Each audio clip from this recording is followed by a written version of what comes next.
Can you hear me now?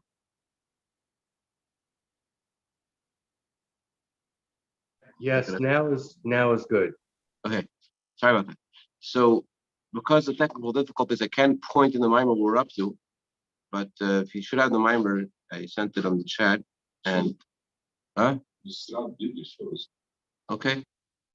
We are on page 182 by Bais Bezalel. We learn the mimer inside. We looked at it already before. Outside, we're just going to learn the words directly from the source. Okay, l'chaim. Need a l'chaim for this mimer to get into it. Let's go. So in the first segment of the mimer, Rebbe discusses basically the difference between birudim and nisyanis, between encountering regular physical things that are meant to be used for a higher purpose, like everything in the world is created by God for a higher purpose, versus being in a situation of challenge where you can't see any purpose in why what's happening is happening. So because you can't see purpose, the scenario itself forces you to summon your inner strength. In the language of Chassidus, your yechida. And because you summon your yechida, your deepest self, you're able to unearth the godly energy which is animating your experience. The experience is such that there's no light there.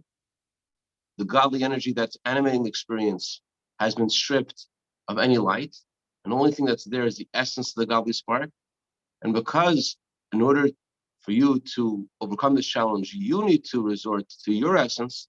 So your essence is able to connect to the essence of the godly spark that's animating your life, your experience, your circumstances, albeit your vantage point of the circumstances, because you got the same circumstances and yet one person's being challenged, one person isn't. So when you summon your essence and you say, there is no other choice, I have to overcome this challenge, there is no other road, that resolve, that bittul atzmi, that total devotion to Hashem, that strength, which is bittul. Bittul is strength. Bittul means devotion, and toikif means strength. The great power of a Jew is their devotion to Hashem. Har Sinai, Mount Sinai, was both a mountain and was the lowest of all mountains. Hashem gave us the Torah, and the path to Torah is by being like Mount Sinai. On the one hand, to being very strong, like a mountain. On the other hand, being the lowest of all mountains. Because what makes us a mountain, what gives us our strength is our devotion to Hashem. So the challenge forces the Jew to reveal their inner strength, and thus to get in touch with their essence, and that reveals the essence of the godly energy that's animating their experience. And therefore, the godly spark is also absorbed in godliness when the person overcomes the challenge, and he realizes after the challenge that the challenge wasn't really a thing; it was just meant to reveal his essence. Let's go right inside. And this is the reason why challenges are associated with the yechid of the soul. The yechida, the deepest part of the godly soul, is able to transform the yechida of the opposite opponents. It says in Tanya, that a person could be so involved, let's say, in a business deal. They care so much that this deal should go through that they say things and they do things which are totally irrational. Their yechida, their deepest self, or deepest part of their animal soul, which is not really their deepest self, is engrossed in this deal, and it's causing them to say things and do things which are completely irrational. So when the yechida, the godly soul, is revealed, that's able to transform the yechida of the animal soul. It's able to transform the attachment that we previously succumbed to in being involved in the physical to such a eternal Kashmir. But giving tzedakah is the same idea as revealing yechida, because when you give tzedakah, it's called a spiritual circumcision. It says in Cashapp over there that since in order to earn this money, you had to, the way people work, the Alter says, when they do business, it's inevitable, the Alter says, that many times you put your deepest yechida of your animal soul, you put your heart, into the funds that you've earned. So you give that. So that's what's caused a crust develop over your godly soul. It's made you insensitive to your godly soul. When you give that money away, the Alter says it's like a spiritual circumcision. You're now like redeeming your soul, because what has caused your soul to become encrusted has now become removed. You're giving the money away that you've earned with all your heart and soul. The tzedakah, you're saving your soul, Alter says, from destruction. Anyways, so that's what says there in Tanya. Here, the Rebbe is talking about specifically challenges, and he says when you overcome a challenge and you reveal the yechid of your godly soul, that has the power to transform the yechid of the opposite of holiness. The yechid of the animal soul. Sometimes it says in Chassidus, that when you reveal your yechida, there is no challenge. So why are we calling it a challenge? If you reveal yechida, there's no challenge. So why is it called a challenge? The answer is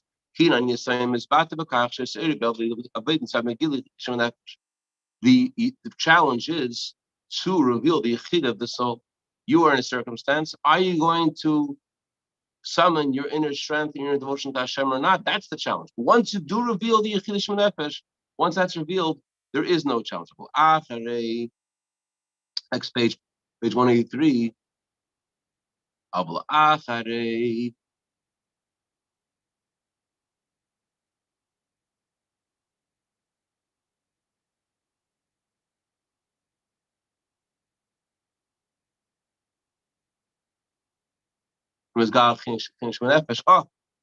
After you reveal the Yechida inside of you, your revelation of Yechida, like a breastman. After your revelation of Yechida, you see Yechida.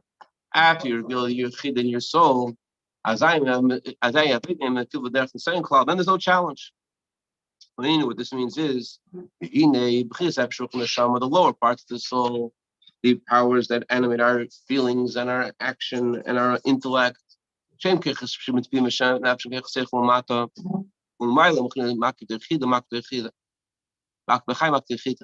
lower soul powers, the ones that have an organ that houses them, are nefesh, ruach, and neshama. Then there are transcendent soul powers, chaya and yechida. When these two transcendent powers that do not have a specific organ that houses them are chaya and yechida respectively, which are parallel to our power of desire and our power of pleasure. When can we talk about a war and a conversation and a back and forth between your godly soul and your animal soul? That's when you are using your intellect, or what is lower than intellect.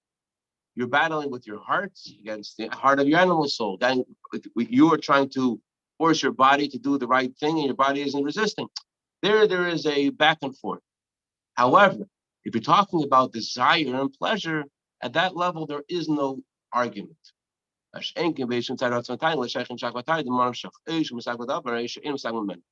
we're talking about your desire or pleasure, at that point in your soul, there's no conversation. Either you enjoy this thing or you don't enjoy it. That means when you're serving God with your yechida, with your power of pleasure, since it's obvious to you that this is what you enjoy, so there's no room for back and forth, no room for discussion, there's no room for a war. Like Rebbe once said, when a Jew realizes that this is something he loves, so he doesn't care what his neighbors say, he doesn't care what his animal soul says, doesn't care what his godly soul says. Since he knows that this is something that's connected to loving Hashem with all your heart, so therefore, once he realizes that he discovers this is associated with loving God, does everything for Hashem. So when the Jew reveals the yechida, he reveals his power of pleasure, and he says, "I enjoy this. I enjoy my connection to Hashem." So then there's no room for a discussion. There's no argument. There's no war. And once the yechida, the godly soul, is revealed, that transforms to holiness the yechida of the animal soul.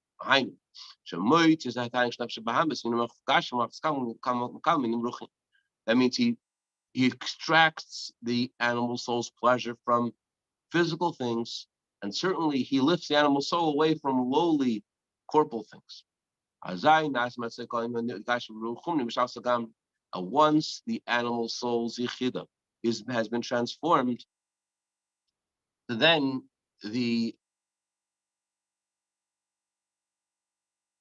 all physical and material things become equal to the Jew. And through this, all challenges become as if they never were. There's no more challenges anymore.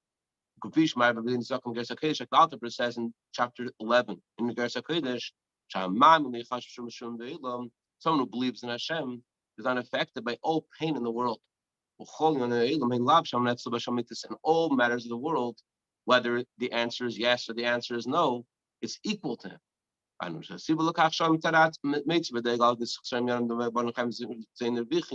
Why is a person worried? And why does a person have pain from matters that affect him in his children, in his health, in his parnasa? Why do those things bother him? That's because it's not equal to him whether he has health or doesn't have health. He cares. He wants to have health. But when he reaches a place in his soul, then all of the material things in the world are equal to him. What matters to him is only Torah mitzvahs. But in the Torah it says about all physical things. Whatever God does is for the good. As I call all matters that God is testing him with are become equal to him, because he is in a state where he feels that whatever God does is good. That's where this part of his soul is revealed. He feels that part of his neshama, which is conscious that whatever God does is good. Doesn't matter what way things go. So a male patel and saying, "I'm after the challenge isn't there anymore." That's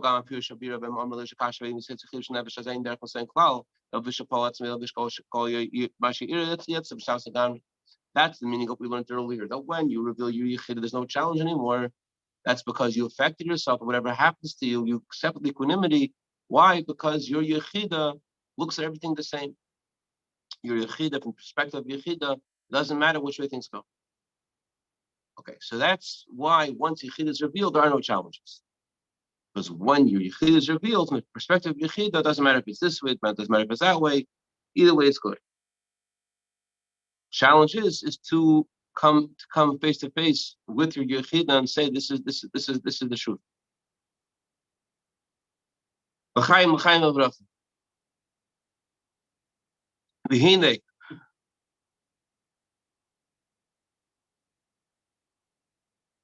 Yeah, if your yechida is revealed and you feel the Eibishter, so then it's possible that we're not saying that you don't have pain. The person has pain, but although they have pain, they still have equanimity. They still feel desire of Hashem in a very powerful way that somehow assuages the pain. That they're not in a state of, they're not frenzied, they're not anxious, because they feel the desire of Hashem. It's not, even Avraham Avinu taking his son to that Kedah, he also felt pain. It's not there's no pain, it's for sure pain. But when Yechid is revealed, then there is a sense of equanimity. There's a sense of whatever God does is good. Let's say this.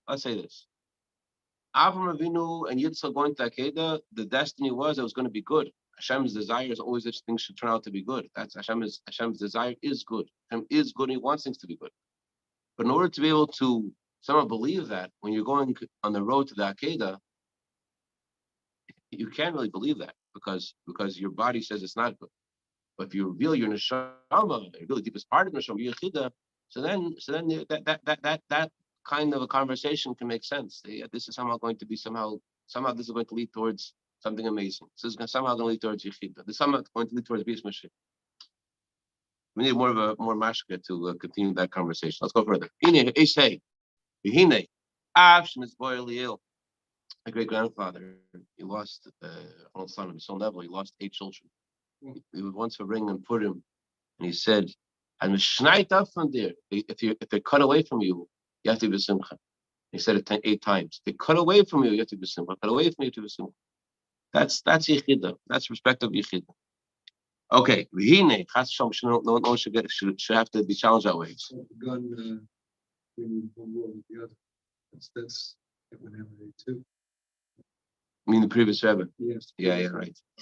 V'hine after is boiling yield, or how the cheeseburgers and the hamburgers are the same. That's also yichida.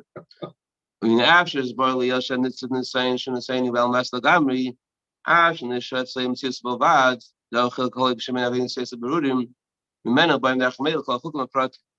Although we learned earlier that in the godly energy that animates the challenge, the scenario is such that the godly spark is fully hidden, and all that remains is just the existence of the godly spark, and that's the difference between challenges and other physical things that we're meant to elevate.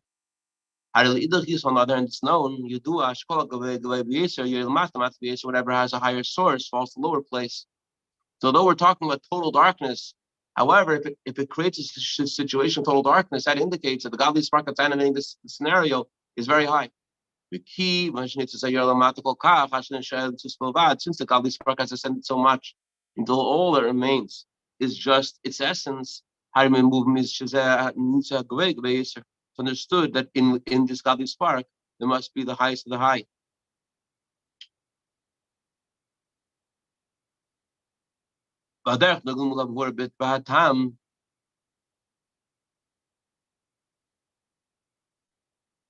Second.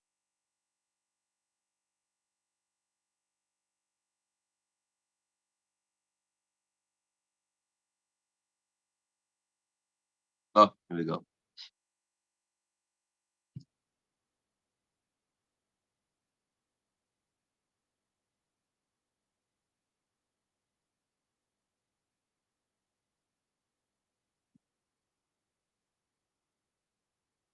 Wait 1 second. Almost there. Sorry, for me, Mac is like hieroglyphics. For those who can get the reference of the cheeseburger, Dr. Bressman shared an amazing story last week about cheeseburgers. But we said it last week, so I'll repeat it now. Okay. Second, where are we going?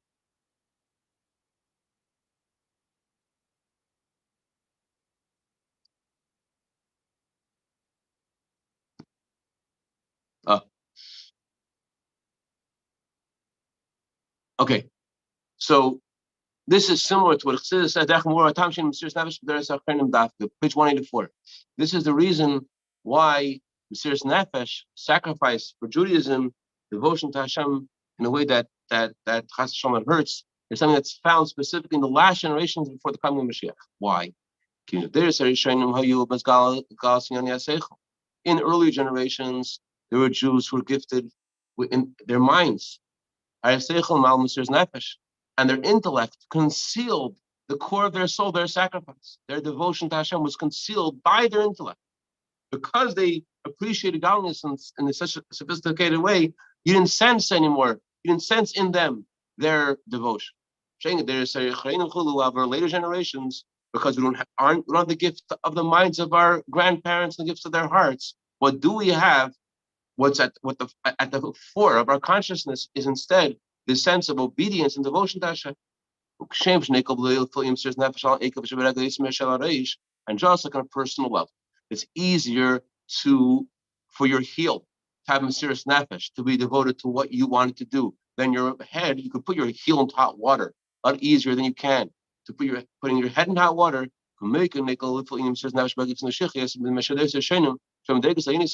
So too, it's easier to accomplish that these last generations before the coming of Mashiach, that they can have their devotion to Hashem is easier for them than in previous generations, because they don't have the minds and hearts of the previous generations. So what's at the fore of their consciousness is the essence of their soul. It's not obscured by the sophistication of the mind and the heart.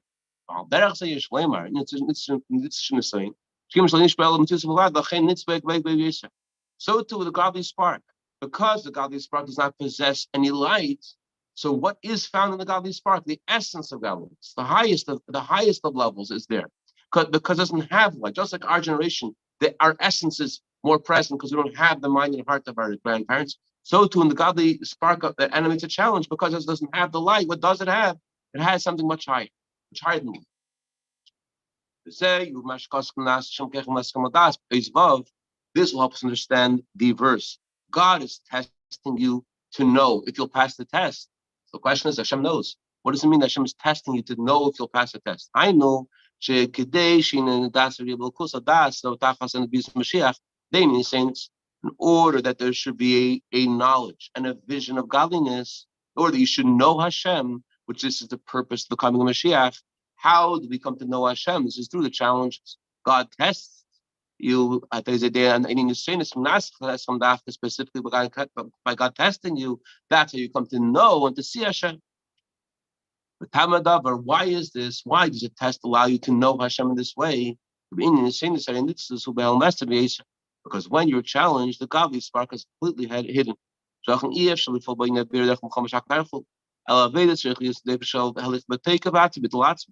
Because in the challenge, precisely because the godly spark is so hidden, and it's impossible to engage with the godly spark with an argument, with a war. Rather, you have to go with the power of your core and the devotion of Hashem in your core. And that power and that devotion is from your yechida, from the deepest part of your soul. When you reveal the yechid of your godly soul, that transforms the yechid of your animal soul.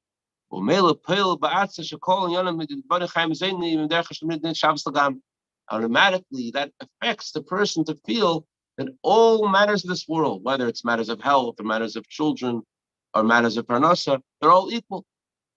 By days of his Batan saying, through this, the challenge becomes completely gone.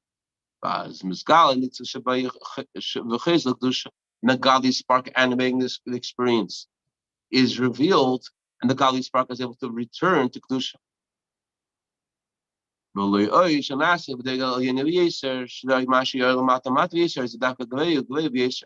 only does it return to holiness, but it reaches an even higher level, because the whole purpose of its descent was because it had a higher kind of energy. That's what allowed it to descend. And now, by overcoming the challenge and returning it to its source, you're connecting to something which is really lofty, the source of the godly spark. This is the reason. So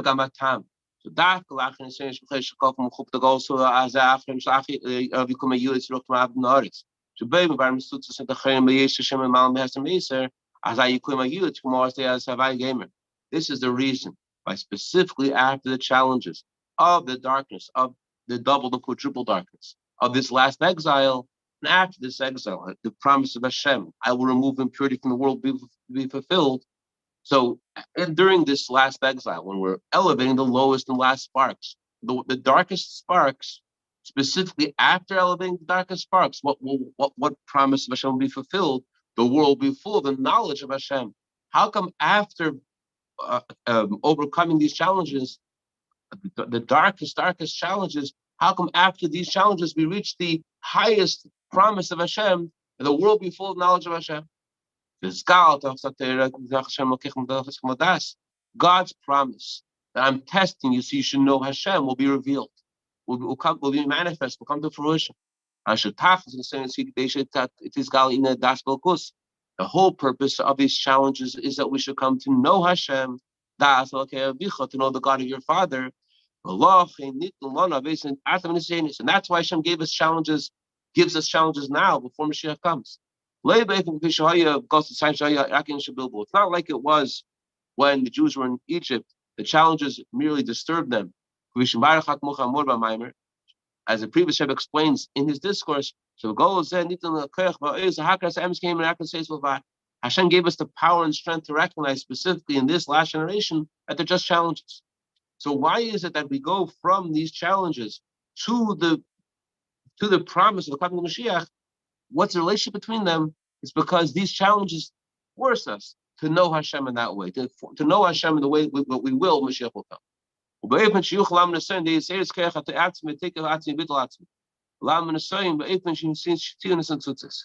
Next page. So Hashem gave us the power to recognize these challenges in a way that we can that we're able to overcome the challenges by arousing the power of our core, the devotion of Hashem in our core, the bittul of our core, and to overcome the challenge, and in a way that we extract the godly spark from the challenge. And through this it will come to know Hashem. And that means the challenge is not a thing for itself. The whole purpose of God testing you is just so you should know Hashem, love, and to come to the time of the coming of Mashiach, when the world will be full of knowledge of Hashem. And therefore, so when we will overcome these challenges, and we will go in the path of service of God, not to enter a conversation, not in a way of a war. Rather, to approach this with the strength of your core and the devotion of Hashem to Hashem in your core. What that means is, that you say to yourself, it may be true that I am nothing, nothing. However, because I'm involved in serving God, I'm not afraid and affected by anything. And I know that there can't be any other way. This thing has to be accomplished. So that's the way to approach a challenge. You say to yourself, with the strength of your core, devotion of Hashem that comes from your core, that I'm maybe nothing, but since I'm involved in serving Hashem, I'm not affected by anything. This thing has to get accomplished. When you approach things that way, then the challenge is eradicated. And you're able to elevate and refine the godly spark that's hidden there. And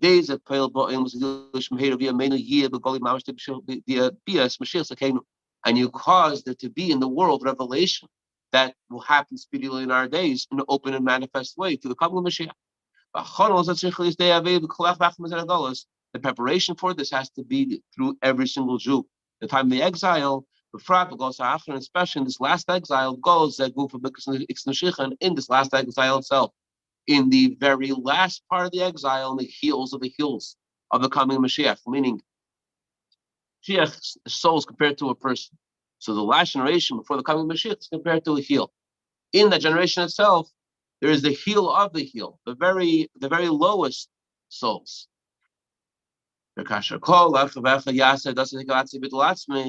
When every Jew will do his service. Another meaning of heels of Mashiach is when someone's far away, you can't see them very clearly. When they come closer and closer, you can see more and more of their body until you're able to see their heels. So the heels of Mashiach also means the last milliseconds of the exile.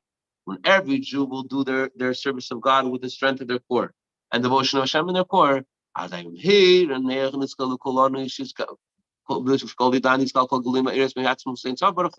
all of us will merit speedily that in the circumstances that we're in, there will be the revelation of the light and the essence of Hashem. Blessed be He, through Mashiach, our righteous, speedily in our days. Amen. I heard after this discourse that we gave everyone, I think it was Cashapp bracha, and he said, each person, strength of your core, bittul of your core.